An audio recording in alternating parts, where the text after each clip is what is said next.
Hello everyone, this is Sakshi Vaishnoi. Welcome to Magnet Brains, एक ऐसा channel जहां पर आपको मिलते हैं किंडरगार्टन से लेकर 12th क्लास तक के सारे ही सब्जेक्ट के वीडियो लेक्चर्स बिल्कुल फ्री ऑफ कॉस्ट।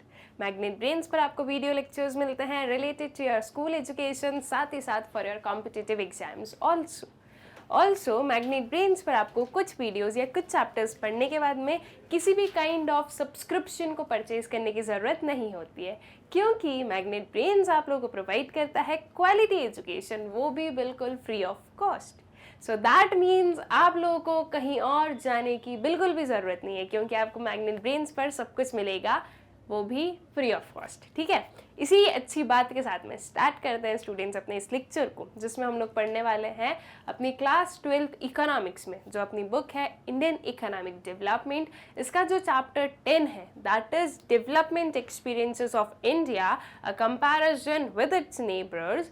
इसके case based type of questions को हम लोग करने वाले हैं solve. Now students, case based type of questions को अप्रोच करने का क्या वे होना चाहिए, तो आप लोगों को सबसे पहले जो है क्वेश्चंस पढ़ने होते हैं। ठीक है, कभी भी केस स्टडी को पहले मत पढ़ना। सबसे पहले क्या करो, सबसे पहले क्वेश्चंस पढ़ो, उसके बाद में आपकी जो केस स्टडी है, आपके पास में जो पैसेज गिवन है उसे पढ़ो और फिर जो है अपने आंसर्स करो। इससे ईजी ये होता है कि जब आप एक बार क्वेश्चंस पढ़ लेते हो तो आपको पता चल जाता है कि अच्छा ये क्वेश्चंस हैं, तो जब आप पैसेज पढ़ते हो, जब आप आपकी केस स्टडी पढ़ते हो, तो जहाँ पर भी उस पर्टिकुलर क्वेश्चन से रिलेटेड कुछ लिखा होता है तो आपका जो है वहीं पर ही आपको जो है वो चीज़ क्लिक करती है और आप वहीं से जो है उसका आंसर फाइंड आउट कर लेते हो। अदरवाइज क्या होता है, आप पहले केस स्टडी पढ़ रहे हो, बस आपने पढ़ ली, फिर उसके बाद में आप क्वेश्चन पर गए, फिर क्वेश्चन को पढ़ने के बाद में आप फिर से केस स्टडी पर गए, फिर आप फिर से एक एक लाइन पढ़ोगे, भाई कहाँ पर ये चीज़ आई है, तो इसमें जो है प्रॉब्लम होती है और इसमें टाइम कंज्यूमिंग होता है, थोड़ा सा कंफ्यूजिंग मेथड होता है। इसलिए आपको क्या करना है, सबसे पहले क्वेश्चन पढ़ना है और फिर केस स्टडी पर आना है। मैं एट प्रेजेंट यहाँ पर जब अभी आप लोगों को ये सॉल्व करवा रही हूँ तो मैं आप लोगों को पहले केस स्टडी पढ़वाऊंगी और फिर क्वेश्चन पर जाऊंगी। उसका रीज़न सिंपल सा है कि जब मैं इतनी बार ऐसे स्लाइड चेंज करूंगी तो ये चीज़ आप लोगों के लिए क्या हो जाएगी, कंफ्यूजिंग हो जाएगी। ठीक है, तो इसलिए हम पहले केस स्टडी पढ़ेंगे और फिर हम क्वेश्चंस को पढ़ने वाले हैं। All right, so I guess इतनी चीज़ क्लियर है ना। एक और चीज़ जो आप लोगों को ध्यान रखनी है दैट इज, ये जो केस स्टडीज हम लोग पढ़ेंगे स्टूडेंट्स, ये सारी आपके सिलेबस का पार्ट होगी। ठीक है, यहाँ पर कुछ भी ऐसा नहीं है जो कि आउट ऑफ सिलेबस हो, ये आपके सिलेबस का पार्ट है। सो दैट मीन्स कि अगर आपके पास में कोई ऐसा क्वेश्चन आता है जो कि आपके इस केस स्टडी में नहीं गिवन है, तो आप ये नहीं बोल सकते कि नहीं ये केस स्टडी में नहीं, हम इसको आंसर नहीं करेंगे। वो आपके सिलेबस का पार्ट है, आपको उसे आंसर करना होगा। ये जो आपके पास में केस स्टडीज होती है, ये अनसीन पैसेजेस नहीं होते हैं, ये आपके सीन पैसेजेस है। दैट मीन्स आपने पढ़े हैं ये सारी चीज़ें, बस ये हो सकता है कि जो लिखने का तरीका है वो डिफरेंट है, लेकिन ये सारी चीज़ें जो है आप लोगों को पता होती हैं। ठीक है, तो यहाँ पर बिल्कुल पॉसिबिलिटीज़ होती है कि आपके पास में पैसेज कुछ गिवन है और जो क्वेश्चंस पूछे जा रहे हैं वो कुछ और है। ऑल राइट, तो उस चीज़ में जो है बिल्कुल भी किसी भी काइंड ऑफ का कंफ्यूजन क्रिएट हमें नहीं करना है और हर एक क्वेश्चन को आंसर करना होगा। ऑल राइट, अब एक और चीज़ कि आपके जो केस स्टडी पर क्वेश्चंस आते हैं वो नॉर्मली 5-6 क्वेश्चंस आते हैं। अब जैसे कि 5 क्वेश्चन आ रहे हैं ना, तो आप ये भी देखोगे कि वो जो है आपका 5 मार्क्स का जो है पूरी केस स्टडी होगी। अब इसमें जो 5 मार्क्स की केस स्टडी है तो हर एक क्वेश्चन का क्या है, 1-1 मार्क ईच होता है। ठीक है, सो दैट मीन्स आपको जो है बहुत बड़े आंसर नहीं लिखना है, हर एक क्वेश्चन पर आपको एक ही नंबर मिलने वाला है, तो 1 मार्क्स के अकॉर्डिंग ही आपको जो है आपका क्वेश्चन को आंसर करना होता है। ऑल राइट, आई गेस ये सारी चीज़ें आप लोगों को क्लियर होगी। अब बढ़ते हैं अपनी केस स्टडी की साइड, जल्दी जल्दी से केस स्टडी पढ़ते हैं, इस पर बेस्ड जो क्वेश्चन है वो पढ़ लेते हैं और अपनी इस वाली केस स्टडी को कर लेते हैं कंप्लीट। क्या गिवन है हमारे पास में, read the following information carefully and answer the question 1 to 6 on the basis of same. ठीक है, क्या चीज़ है देख लेते हैं, फिर 1 to 6 क्वेश्चंस को आंसर कर देंगे। China and India are two Asian giants who are gradually becoming major superpowers of the world economy। ठीक है, जो चाइना और इंडिया है वो 2 एशियन जाइंट्स हैं जो कि ग्रेजुअली क्या बन रहे हैं, मेजर सुपर पावर्स बनते जा रहे हैं वर्ल्ड में। ठीक है, The success stories of both the countries are amazing considering the fact that their economic condition even 30 years ago was pitiable. दोनों ही कंट्री की जो सक्सेस स्टोरीज है वो काफ़ी क्या है, वो काफ़ी अमेजिंग है। इस चीज़ को कंसिडर करते हुए कि समथिंग 30 साल पहले की अगर हम बात करें तो दोनों ही इकोनॉमी कैसी थी, बहुत ही पिटिएबल थी, बहुत ही जो है हम बोलेंगे बहुत ही नीचे थी, ठीक है, बहुत ही ज़्यादा जो है डिग्रेडेड थी, या हम बोलें कि उसमें हम ये बोलेंगे कि बहुत ही ज़्यादा जो है वो डेवलप्ड बिल्कुल भी नहीं थी, अंडर डेवलप्ड थी, अनडेवलप्ड थी, ठीक है।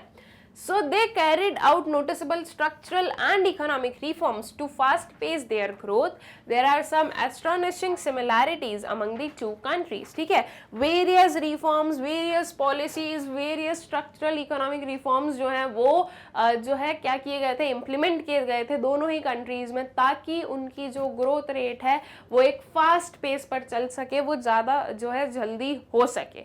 और दोनों ही कंट्रीज में जो है हमने बहुत सारी सिमिलैरिटीज देखी है। पूरी अपनी इकोनॉमी को देख लो, इकोनॉमिक ग्रोथ को देख लो, जो स्टार्टिंग से जो सारी पॉलिसीज इम्प्लीमेंट की गई हैं उन सबको देख लो, तो दोनों ही कंट्री में जो है बहुत ज़्यादा सिमिलैरिटीज हमें देखने को मिली हैं, ठीक है। So they are large countries by geographical measure and the two most populous country in the world with almost 2.5 billion people. Both the countries possess strong socialist views, ठीक है, दोनों ही कंट्रीज में जो है क्या है, strong socialist views है। That means दोनों ही कंट्री में जो गवर्नमेंट का कंट्रोल है वो ज़्यादा है, ठीक है। They still have lots of government controls, restrictions, rules and regulations for the outsiders to invest and operate business in various sectors of their economy. Corruption, in income inequality and political influence are similar terms for both the economies. ठीक है, दोनों ही economies के लिए जो कुछ words हैं like corruption, income inequality and political influence, ये काफ़ी similar है दोनों ही economies के लिए। तो basically यहाँ पर जो है हमारे पास में इंडिया और चाइना की जो इकोनॉमी है उसके बारे में कुछ कुछ चीज़ें बताई गई है। बहुत ही सिंपल सा ये हमारा पैसेज गिवन था, जो कि सिर्फ हमें इतना बता रहा है कि भाई दोनों में जो है बहुत सिमिलैरिटीज़ हैं, दोनों की जो ग्रोथ पॉलिसीज़ हैं उनमें सिमिलैरिटीज़ है, जो पूरा इनकी जो इकोनॉमीज़ में जो चीज़ें चल रही है वो काफ़ी सिमिलर चल रही है, दोनों ही मेजर सुपर पावर्स बन रही हैं, ओके, मोस्ट पॉपुलस कंट्रीज़ में आती हैं, ये सारी चीज़ें, ठीक।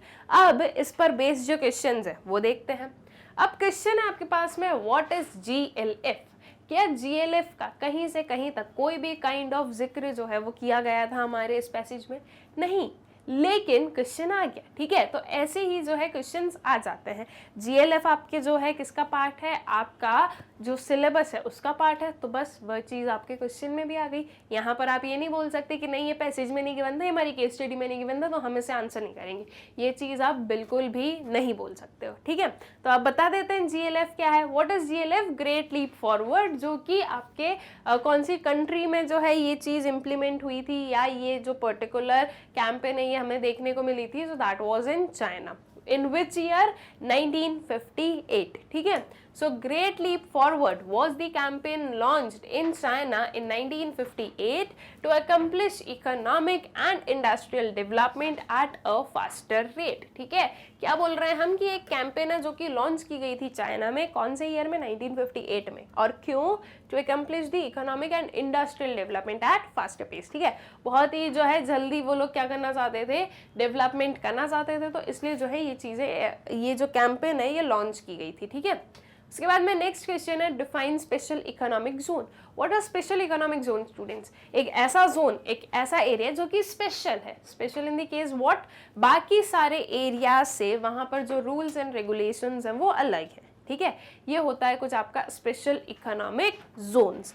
तो इसका आंसर लिख देते हैं हम लोग, special economic zone that is SEZ is an area within the country where economic regulations are different from those in the rest of the country, ठीक है। क्या बोल रहे हैं हम कि ये वो एरियाज है कंट्री के जहाँ पर जो इकोनॉमिक रेगुलेशंस हैं वो डिफरेंट होते हैं रेस्ट ऑफ द कंट्री से, ठीक है। बाकी की पूरी कंट्री से, बाकी की पूरी कंट्री में जो भी रूल्स एंड रेगुलेशंस जो है वो इम्प्लीमेंट किए गए हैं वो स्पेशल इकोनॉमिक जोन्स में कुछ अलग होंगे, कुछ डिफरेंट होंगे।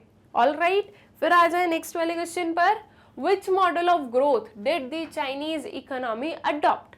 चाइनीज इकोनॉमी ने कौन सा मॉडल ऑफ ग्रोथ अडॉप्ट किया था? So that was what, socialist economy जो है वो हमें ज़्यादा वहाँ पर देखने को मिली। एक वे से हम लोग बोल सकते हैं कि चाइना में जो है डिक्टेटरशिप काइंड ऑफ चीज़ हम बोल सकते हैं, ठीक है।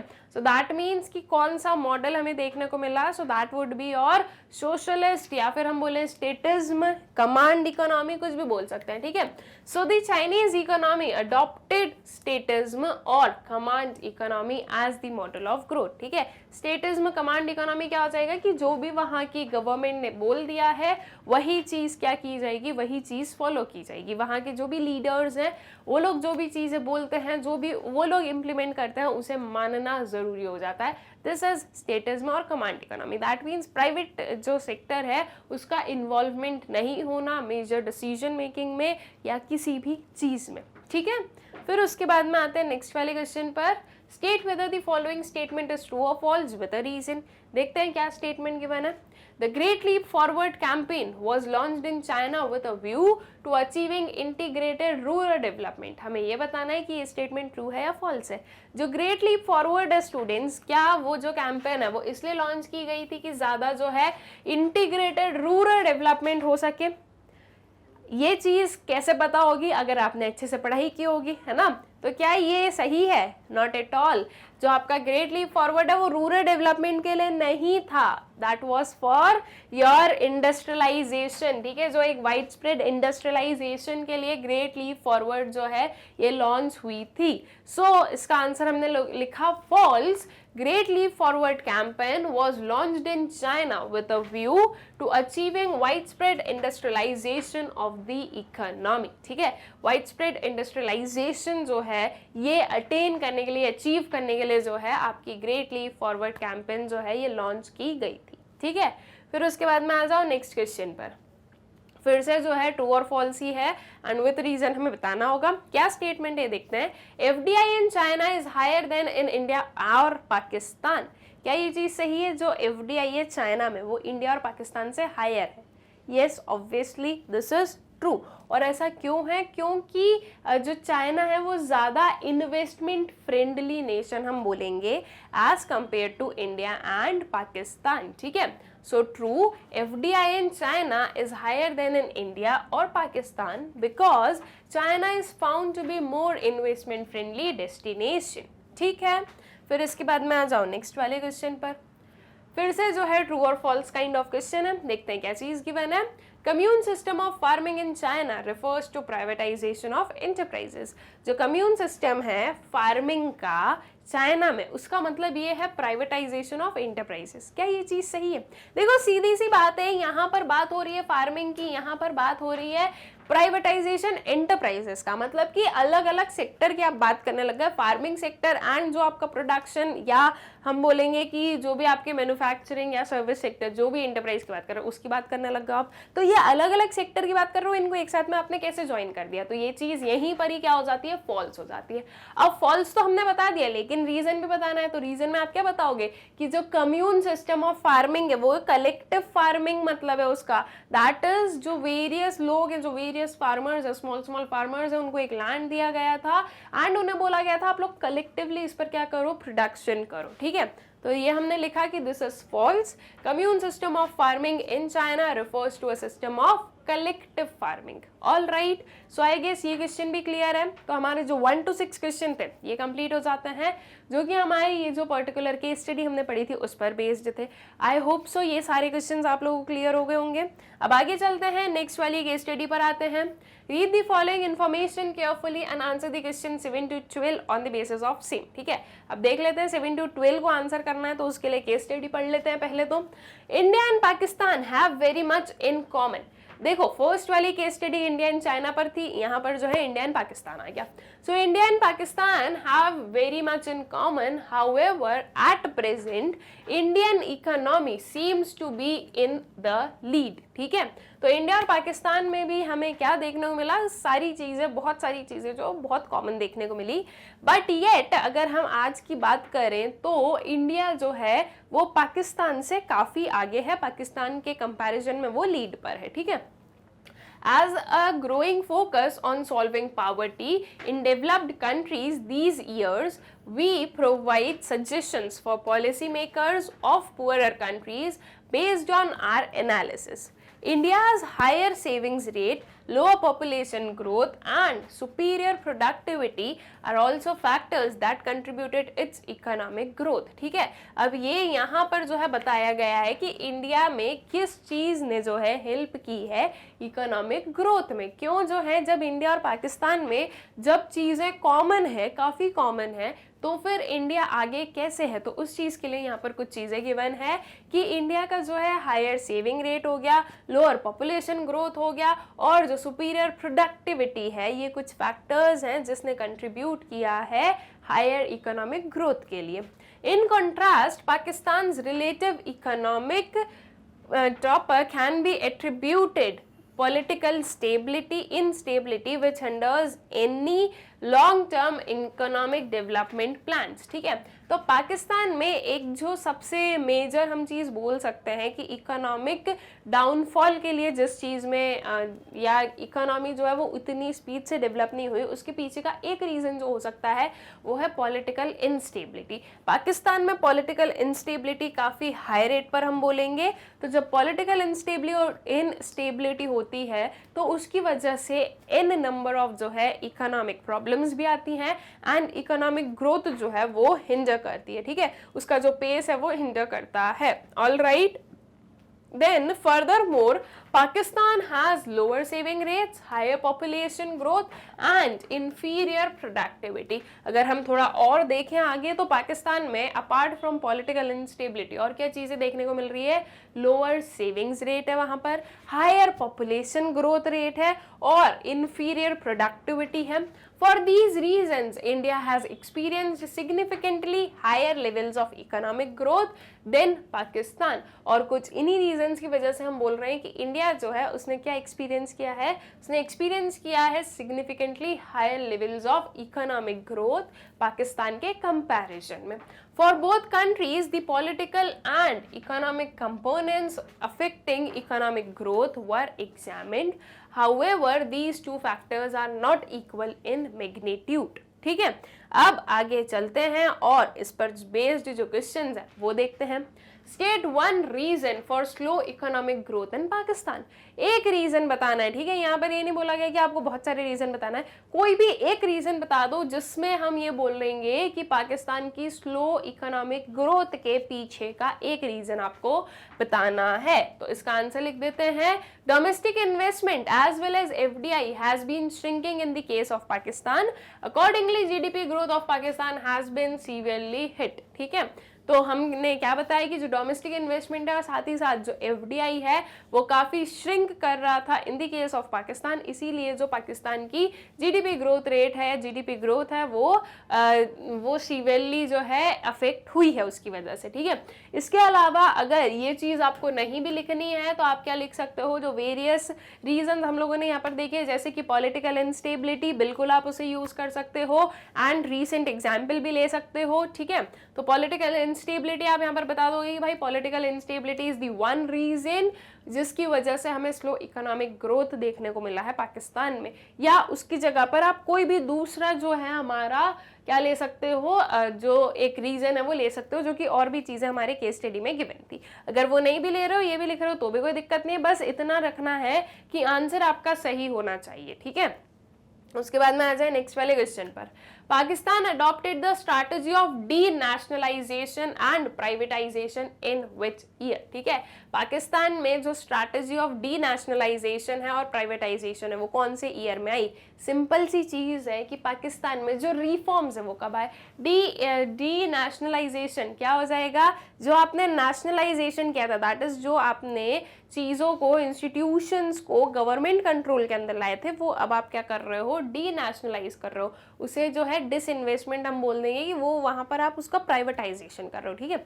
तो ये कौन से ईयर में हमें देखने को मिला? So Pakistan adopted the strategy of denationalisation and privatisation during 1980s, ठीक है। 1980s में जो है हमें ये चीज देखने को मिली थी। अगर हम बात करें कि पाकिस्तान में रिफॉर्म्स कौन से ईयर में आए थे, so that was in the year 1988। और ये चीज मैंने आपको विद ट्रिक समझाई है कि आपको कैसे याद रखना है। इंडिया की जो रिफॉर्म्स है वो कब आए थे? 1991 में से। इसमें से हमको माइनस करना है 3 इयर्स को, तो हमारे पास में कितना आ जाएगा? 1988। ऑलराइट। और अगर हमें चाइना के रिफॉर्म्स बताना है कि कब आए थे, तो पाकिस्तान में से हमें माइनस करना है 10 इयर्स को, तो हमारे पास में आ जाएंगे चाइना के रिफॉर्म्स का ईयर, दैट इज 1978। ये सारी चीजें जो है वो मैं आप लोगों को एक स्पेसिफिक एक वीडियो में बता चुकी हूँ, दैट इज कि आपको कैसे जो है डेट्स को, ईयर्स को याद रखना है इन इंडियन इकोनॉमिक डेवलपमेंट, ठीक है। तो आई गेस इतनी चीज क्लियर है। अब आगे चले नेक्स्ट वाले क्वेश्चन पर। State 2 features of the development path followed by Pakistan, ठीक है। 2 फीचर्स हमें बताने हैं जो कि किसके हैं? पाकिस्तान का जो डेवलपमेंट पाथ था उन्होंने जो फॉलो किया है उसके 2 फीचर्स हमें बताने हैं, ठीक है। तो अब 2 फीचर्स ले लेते हैं। It followed a mixed economic model of growth, ठीक है। कौन सा economic model of growth use किया गया था या फॉलो किया गया था? That was mixed economic growth. As India में हमने देखा था मिक्स्ड इकोनॉमिक ग्रोथ मॉडल जो है ये इंप्लीमेंट हुआ था, सेम गोज टू पाकिस्तान, ठीक है। Public sector was assign the key role of kick standing या किक स्टार्टिंग भी हम इसे बोल सकते हैं, द प्रोसेस ऑफ ग्रोथ, ठीक है। सेम एज इंडिया, इंडिया में जो है पब्लिक सेक्टर जो है मेन लीड पब्लिक सेक्टर ने ली थी कि वो जो है सारी चीजों को जो है किक स्टार्ट जो होता है वो पब्लिक सेक्टर रहेगा, और फिर धीरे धीरे जो है वो प्राइवेट सेक्टर को चीजें दे दी गई और प्राइवेट सेक्टर का इन्वॉल्वमेंट बढ़ा दिया गया था, ठीक है। तो सेम गोज टू पाकिस्तान की पाकिस्तान में भी जो है पब्लिक सेक्टर को असाइन किया गया था कि रोल ऑफ किक स्टैंडिंग या kick starting the process of growth, ठीक। फिर उसके बाद में आ जाओ नेक्स्ट क्वेश्चन पर। State whether the following statement is true और false with a reason. True और फॉल्स बताना है हमें रीजन के साथ में। क्या चीज गिवन है? Economy of China has shown dismal performance compare to economies of India and Pakistan in terms of GDP growth over time. क्या बोला गया है कि इकोनॉमी ऑफ चाइना जो है उसने dismal performance, that means as compare to India and Pakistan बोला है, ठीक है। तो इंडिया और पाकिस्तान के कंपैरिजन में चाइना की जो इकोनॉमी है वो कम ग्रो की है। Dismal performance that means India and Pakistan के कंपैरिजन में जो चाइना है उसमें हमें जो है एक स्लो ग्रोथ या हम बोले कि एक जो है कम जो है क्या देखने को मिला? परफॉर्मेंस, ठीक है। एक अंडररेटेड परफॉर्मेंस हम उसे बोल सकते हैं इन terms of GDP growth of the over time. तो ये चीज बिल्कुल फॉल्स है। चाइना जो है वो सबसे ज्यादा लीड पर है अगर हम तीनों कंट्रीज में देखें तो डिसमल परफॉर्मेंस जो लिखा गया है इसकी वजह से ये फॉल्स स्टेटमेंट बनती है। Economy of China has shown higher percentage of GDP as compare to economies of India and Pakistan, ठीक है। This would be economies. It is primarily because of greater flow of FDI in China, ठीक है। और ये क्यों हुआ है कि ज्यादा हायर परसेंटेज ऑफ ग्रोथ हमें जो है चाइना में क्यों देखने को मिला है? Because of greater flow of FDI, ठीक है। सो आई गेस ये क्वेश्चन भी क्लियर है। फिर आ जाए नेक्स्ट क्वेश्चन पर। State whether the following statement is true और फॉल्स विद अ रीजन। क्या स्टेटमेंट है देखते हैं। A check on population growth along with sustained rise in GDP are the key factors explaining higher per capita GDP in China than India and Pakistan. China में higher per capita income है as compare to India and Pakistan, और उसके पीछे का reason बताया गया है कि चाइना जो है वो अपनी पॉपुलेशन ग्रोथ पर एक चेक रख रही थी। दैट मीन्स उसे जो है प्रॉपर अपने जो एक उनका जो एक एस्टिमेटेड परसेंटेज है उसमें चले, उसके लिए जो है पॉपुलेशन ग्रोथ को कंट्रोल करके रख रही थी, और साथ ही साथ जीडीपी जो है उसमें सस्टेन्ड राइज जो है वो हो रहा था, ठीक है। दैट मीन्स एक कंसिस्टेंट राइज जो है वो जीडीपी में हमें देखने को मिल रहा था। तो ये कुछ की फैक्टर्स हैं, that is controlling the population growth and sustained rise in GDP, जो कि जो है हायर पर कैपिटा जीडीपी जिसने रिजल्ट किया है in China and not in India and Pakistan. So is this true? Yes obviously this is true. ठीक है, तो अब यहाँ पर हमने बताया कि ये ट्रू क्यों है, उसके साथ में रीजन बताया। तो सबसे पहले हमने यहाँ पर जो है इसका क्या बता दिया, जो फॉर्मूला है वो बता दिया, that is per capita income is equals to national income divided by population. जो भी जीडीपी है, नेशनल इनकम है, जो भी है, उसको आप डिवाइड कर दो पूरी पॉपुलेशन से, तो आपके पास में क्या निकलता है, पर कैपिटा इनकम निकलती है। दैट मीन्स पर हेड कितनी जो है हर एक पर्सन की इनकम होगी। ठीक है, so when population growth remains with in control, a rise in GDP implies a rise in per capita income. In this respect, China faced better than India and Pakistan. ठीक है, तो जब population growth कैसी रहेगी, control में रहेगी, और अगर जीडीपी राइज होता रहेगा, तो ऑब्वियसली चीज है कि जो पर कैपिटा इनकम है वो बढ़ेगी। ठीक है, और चाइना में ये चीज बिल्कुल हुई थी, एंड इंडिया एंड पाकिस्तान में हमें ये चीज कम देखने को मिली। इसलिए चाइना जो है उसमें हमें हायर जो है क्या देखने को मिला, per capita GDP.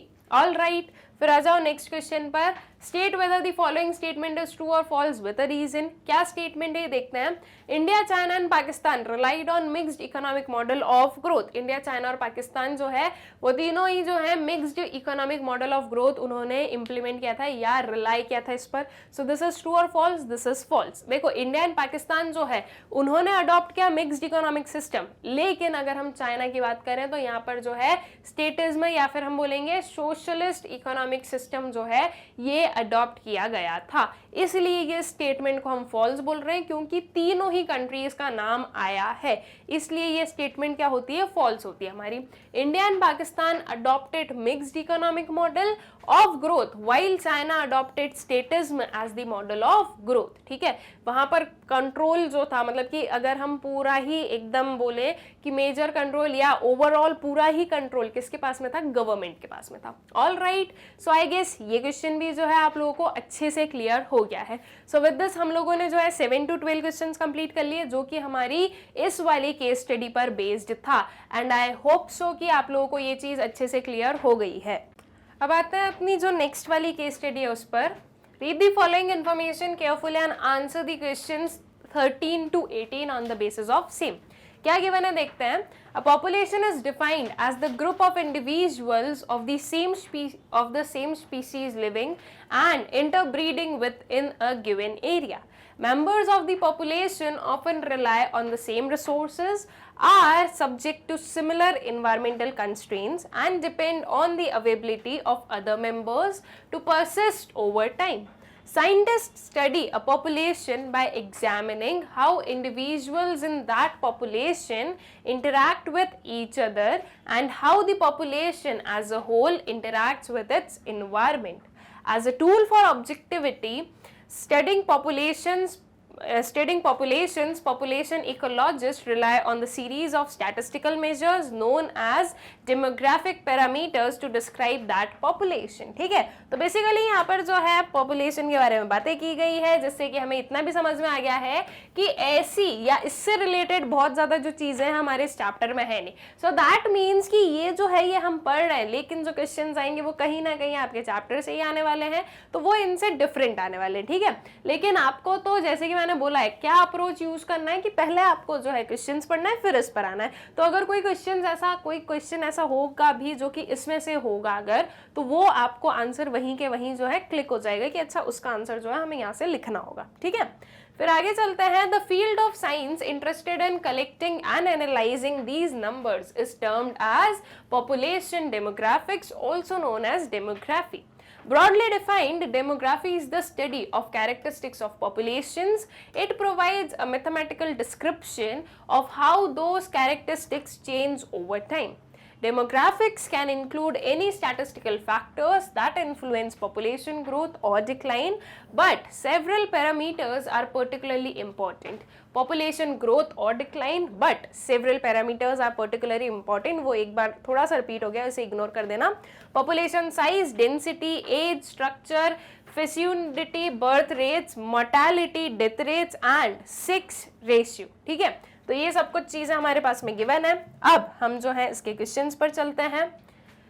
What do you mean by demographic profiles? ठीक है, अब देखो अगर ये क्वेश्चन हम यहाँ से पहले ही पढ़ लेते तो हमारे पास में जो है इससे रिलेटेड जो चीजें गिवन है वो हमें पता चल जाती। तो डेमोग्राफिक प्रोफाइल क्या होती है, तो ये हमने बता दिया। Demographic profile means study of population on the basis of its some parameters such as its growth rate and density। ठीक है, तो डेमोग्राफिक प्रोफाइल क्या हो गया, एक स्टडी है पॉपुलेशन की, किसके बेसिस पर, कुछ पैरामीटर्स के बेसिस पर, जैसे कि ग्रोथ रेट हो गई, डेंसिटी हो गई, ये चीजें। ठीक है, फिर उसके बाद में नेक्स्ट क्वेश्चन है what is meant by human development? Human development से हमें क्या समझ में आता है?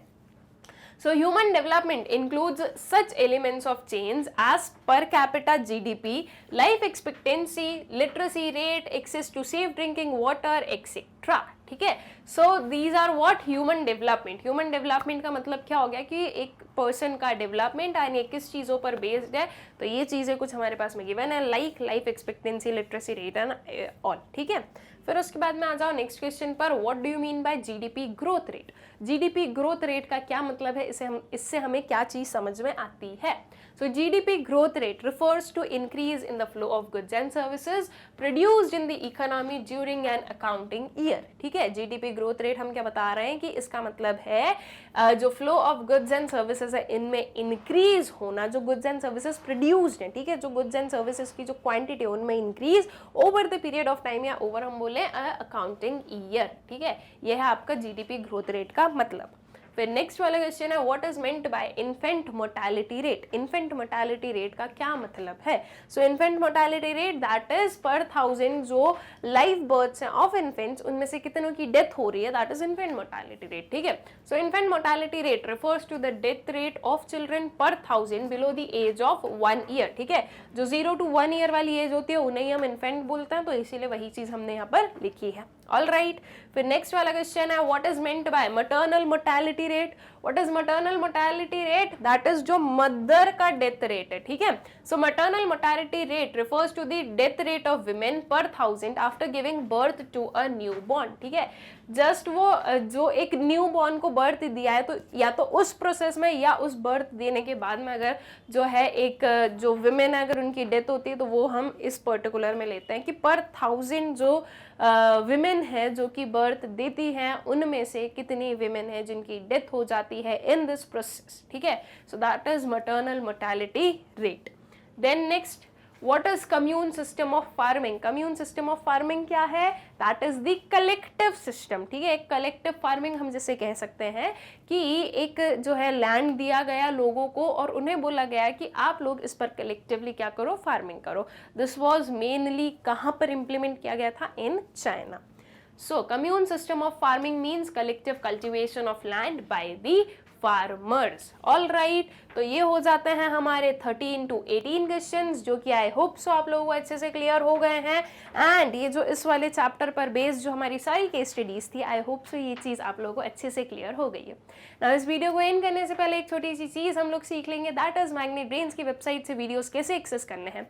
बहुत ही सिंपल प्रोसेस है, आपको गूगल ओपन करना है और उस पर आपको सर्च करना है www.magnetbrains.com, तो जो वेबसाइट है वो हो जाएगी ओपन। इसे आप स्क्रॉल करोगे तो आपके सामने कुछ आपको ये दिखेगा। यहाँ पर आप लोग देख सकते हो वेरियस ऑप्शंस हैं, CBSE English medium, Hindi medium, spoken English, NTSC and so on. अब आपको मान लो क्या पढ़ना है, 12th इकोनॉमिक्स पढ़ना है इंग्लिश मीडियम, तो हम क्या करेंगे, सीबीएसई इंग्लिश मीडियम पर हम लोग करेंगे क्लिक। इस पर क्लिक करने से आपके सामने कुछ ये ऑप्शंस ओपन अप होगा, इनमें से आपको जो पढ़ना है उस पर क्लिक करना है। टर्म 2 एग्जाम, क्लास 12, क्लास 11, जो भी चीज़ आपको पढ़नी है उस पर क्लिक करना है। जैसे कि हमें क्लास 12 इकोनॉमिक्स पढ़ना है तो हम क्या कर रहे हैं, क्लास 12 पर हमने क्लिक किया।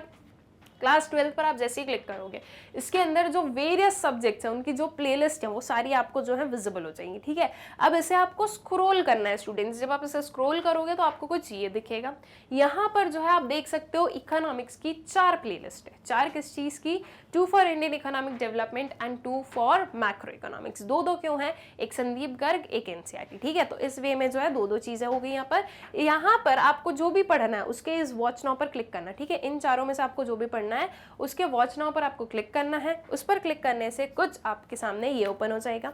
यहाँ पर आप लोग देख सकते हो वॉच चैप्टर वाइज वीडियोस। इसके अंदर जो वेरियस चैप्टर्स है और उनके जो वेरियस टॉपिक्स हैं वो बहुत ही सिस्टमैटिकली अरेंज्ड आपको मिल जाएंगे। फॉर एग्जाम्पल हमें चैप्टर 1 जो है इसका कोई एक पर्टिकुलर टॉपिक पढ़ना है, तो हम ये चैप्टर 1 पर क्लिक करेंगे। इसके अंदर अवेलेबल ये जो 17 लेक्चर्स हैं ये आपको विजिबल हो जाएंगे। उनमें से आपको जो भी टॉपिक पढ़ना है उसके सामने वॉच नाउ का ऑप्शन होगा। वॉच नाउ पर आपको क्या कर देना है, क्लिक कर देना है। उस पर क्लिक करने से जो वीडियो है वो हो जाएगा प्ले। अगर आपको नेक्स्ट वीडियो पर जाना है तो आप यहाँ पर क्लिक कर दोगे तो आपको नेक्स्ट वीडियो पर चले जाओगे। इफ़ अगर नेक्स्ट वीडियो पर नहीं जाना है, कोई और वीडियो देखना है, तो यहाँ से कैंसिल कर देना। कैंसिल करने से जो वेबसाइट का होम पेज है वो फिर से ओपन हो जाएगा। फिर से सेम प्रोसेस हम अप्लाई करेंगे एंड इसी वे में आप किसी भी क्लास के किसी भी सब्जेक्ट के किसी भी टॉपिक को बहुत ही ईजिली एक्सेस कर सकते हो। ऑल्सो स्टूडेंट्स, आप ये सारे वीडियो लेक्चर्स एक्सेस कर सकते हो मैग्नेट ब्रेन्स के ऐप से। ऐप पे भी आपको सेम प्रोसेस अप्लाई करनी है जैसे आप वेबसाइट पे अप्लाई करते हो। ऑल्सो हमारा जो यूट्यूब चैनल है मैग्नेट ब्रेन्स, आप लोग इसे सब्सक्राइब करें, इन वीडियोज़ को ज़्यादा से ज़्यादा शेयर करें and also do like the videos. Thank you.